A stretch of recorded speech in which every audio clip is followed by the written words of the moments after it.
Pernah nggak sih Anda ngerasa kalau perdebatan publik belakangan ini rasanya kok kayak ladang ranjau yang membingungkan banget? Kalau iya, Anda nggak sendirian. Nah, kali ini kita akan coba bedah buku Douglas Murray yang cukup berpengaruh, The Madness of Crowds, buat ngerti apa sih sebenarnya yang bikin suasana jadi sekacau ini? Oke, kita mulai langsung dari kutipan yang nancep banget dari penulisnya. Kutipan ini benar-benar menangkap pengamatannya tentang budaya kita yang seolah-olah terus-menerus nyari gara-gara. Seakan-akan kita mati-matian mau mempertahankan barikade, padahal perang-perang besar kayak perjuangan hak-hak sipil itu kan udah lama dimenangkan. Menurut dia, ini adalah budaya yang lagi terus-terusan perang sama dirinya sendiri. Nah, ini dia pertanyaan utamanya. Menurut Murray, kebingungan yang kita rasain ini bukan kebetulan loh. Ini adalah gejala dari sesuatu yang jauh lebih dalam. Yuk kita coba bongkar analisisnya. Jadi, untuk ngejawab pertanyaan tadi, mari memulai dari premis utamanya, bahwa iklim sosial kita saat ini tuh akarnya ada di runtuhnya sistem-sistem kepercayaan besar yang dulu ngasih makna dan arah buat masyarakat. Murray menelusuri proses ini secara historis. Jadi, pertama, penjelasan dari agama mulai pudar. Terus, harapan besar yang ditaruh ke ideologi-ideologi politik di abad ke-20 ternyata gagal juga. Hasilnya, kekosongan. Kita masuk ke era postmodern di mana kita diajarin buat curiga sama semua cerita besar yang coba ngejelasin dunia. Akhirnya, kita jadi kayak orang yang kehilangan peta atau kompas. Nah, kalau ada kekosongan, pasti ada yang ngisi kan? Terus, apa dong yang menurut si penulis masuk dengan cepat buat ngisi kekosongan makna itu? Nah, ini dia nih batu bata yang ngebangun pandangan dunia baru itu.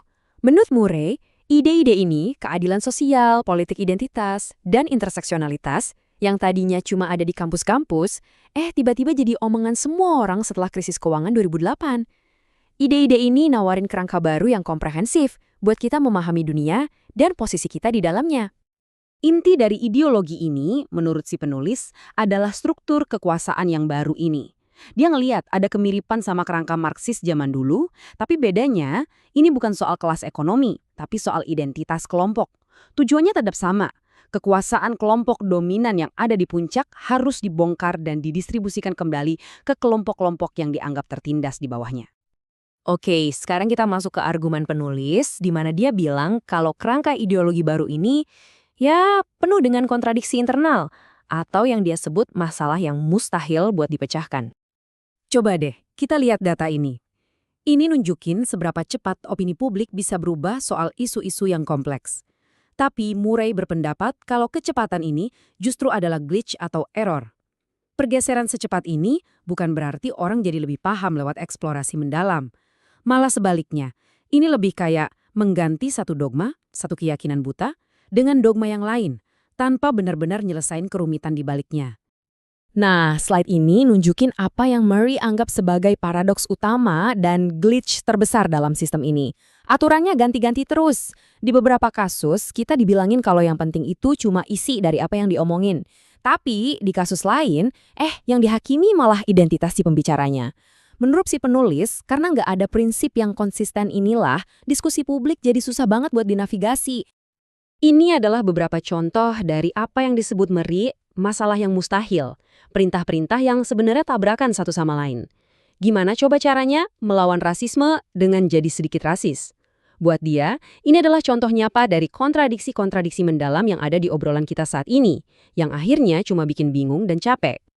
Dan taruhannya bisa jadi serius banget. Penulis ngasih contoh yang cukup mengejutkan ini, di mana seorang novelis yang ngebela hak buat berimajinasi, buat nulis tentang karakter dari latar belakang yang beda, malah dituduh meletakkan dasar bagi genosida. Gila kan? Ini nunjukin seberapa panas dan nggak ada komprominya konflik-konflik ini. Oke, kita lanjut. Sekarang mari kita lihat gimana teknologi berperan sebagai penguat yang super kuat dalam dinamika ini. Buat ngejelasin peran teknologi, mari pakai cerita lama yang menarik banget dari tahun 1913, jauh sebelum ada internet. Ini metafora yang sempurna buat kepanikan viral. Gimana kegilaan massa bisa nyebar kayak api bahkan tanpa dasar kenyataan. Nah, sekarang coba bayangin kecepatan dan jangkauan itu dikali sejuta berkat media sosial. Tulisan di slide ini benar-benar ngerangkum argumen penulis soal teknologi. Kita tuh sering fokus sama drama online jangka pendek, tapi kita suka lupa gimana platform ini secara fundamental ngebentuk ulang masyarakat kita buat jangka panjang. Kata Murray, Teknologi ini bikin kita lari makin ngebut ke arah manapun kita udah tuju. Jadi kalau arahnya udah kacau dan memecah belah, ya kita bakal makin cepat juga nyampe ke sana. Nah, sebagai penutup, kita akan fokus ke tujuan si penulis waktu nulis buku ini dan metafora yang dia usulkan untuk membantu kita melewati topik-topik yang sulit ini.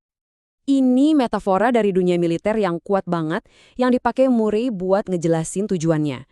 Jadi sistem Giant Viper ini nggak ngebersihin seluruh ladang ranjau, itu nggak mungkin. Tapi sistem ini meledakkan satu jalur yang aman buat dilewatin. Nah, ini kuncinya. Metafora tadi nyambung banget sama tujuan penulis yang disebutin di sini. Dia nggak nyoba buat ngakhirin semua perdebatan. Bukan itu. Sebaliknya, dia cuma mau coba membersihkan sebagian area. Supaya percakapan yang sulit tapi penting ini jadi sedikit lebih aman buat kita semua untuk memulainya. Dan itu ngebawa kita ke pertanyaan paling mendasar.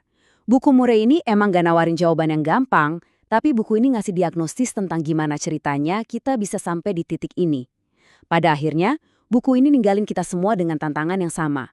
Di dunia yang rasanya udah kayak ladang ranjau, gimana caranya kita ngambil langkah pertama buat memulai percakapan yang sesungguhnya?